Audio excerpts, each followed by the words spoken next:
सारी घोषणाएं हुई उसमें।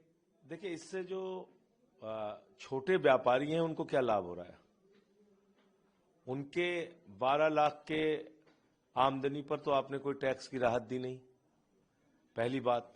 दूसरी बात, आम आदमी पार्टी के राष्ट्रीय संयोजक केजरीवाल जी ने जो मांग की थी कि अगर आप ये फैसला लें कि भाई उद्योगपतियों के कर्जे आप माफ नहीं करेंगे, अपने पूंजीपति दोस्तों के कर्जे आप माफ नहीं करेंगे, और जो 16 लाख करोड़ रुपए के कर्जे आपने माफ किए हैं अब तक, उसकी वसूली करेंगे, तो देश में जीएसटी की दरें और इनकम टैक्स की दरें आधी की जा सकती हैं। बहुत बड़ी राहत इस देश के मिडिल क्लास को और इस देश के आम आदमी को मिल सकता है, लेकिन वो नहीं किया गया। आपने देखा, कोई ऐलान नहीं किया गया इस प्रकार का कि जो पूंजीपति हैं, बड़े बड़े जो प्रधानमंत्री जी के दोस्त हैं, बीजेपी के दोस्त हैं, जिनका लाखों करोड़ रुपए का कर्जा बाकी है, उनका कर्जा माफ नहीं किया जाएगा। लाखों करोड़ रुपए का कर्जा जो माफ किया गया है, उसकी वसूली कैसे की जाएगी, इसके बारे में कोई स्पष्टीकरण नहीं। दूसरी बात, रोजगार के लिए इस बजट में कुछ नहीं है। किसान के फसल के दाम के लिए, एमएसपी के लिए दोगुना करने के लिए कोई बजट का आपने निर्धारण नहीं किया। तो कुल मिलाकर एक ऊंट के मुंह में जीरा आपने सैलरीड क्लास को जरूर दिया है, बाकी इसके अलावा इस बजट के अंदर कुछ भी नहीं। आप लोग जो सैलरीड क्लास के लिए, मिडिल क्लास के लिए लगातार आवाज उठा रहे थे कि मिडिल क्लास को सुविधाएं मिलनी चाहिए, तो सैलरीड क्लास के लिए तो राहत है। देखिए, जो छोटे मोटे बिजनेस करने वाले लोग हैं, उनको आपने इससे बाहर कर दिया। उनकी भी तो आमदनी 12-15 लाख रुपए साल की होती है, एक बात।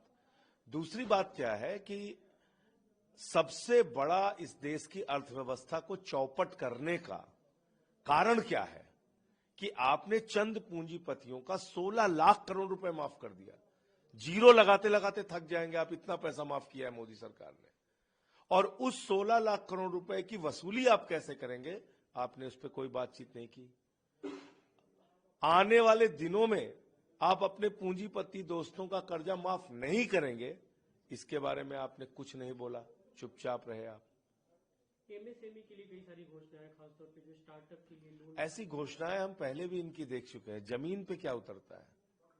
जमीन पे तो हम यही देख रहे हैं कि पूंजीपति दोस्तों का कर्जा माफ हो रहा है। बजट में बिहार का कई बार जिक्र आया, अपोजिशन इसे लेकर सवाल खड़े कर रहा है कि बिहार में चुनाव इसलिए उसके फोकस है। देखिए, पहली बात तो अभी एक दिमाग में डाउट यही हो रहा है कि इस बात का नोटिफिकेशन ये कह रहे हैं 8 फरवरी के बाद आएगा। क्यों भाई? आप दिल्ली के चुनाव परिणाम का इंतजार कर रहे हैं? आप जो भी स्पष्ट करना है आज करिए ना। तो इसलिए बहुत सारी चीजें हैं, और ये सरकार जहां तक है, मैं फिर दोहरा रहा हूं इस बात को कि देश में जो पूंजीपति हैं, जो बड़े बड़े उद्योगपति हैं, उनके लिए काम करती है। बिहार की आरोपों पे आप क्या कहेंगे कि बिहार को बजट सेंट्रिक रखा गया है? कुछ करके तो दिखाएं।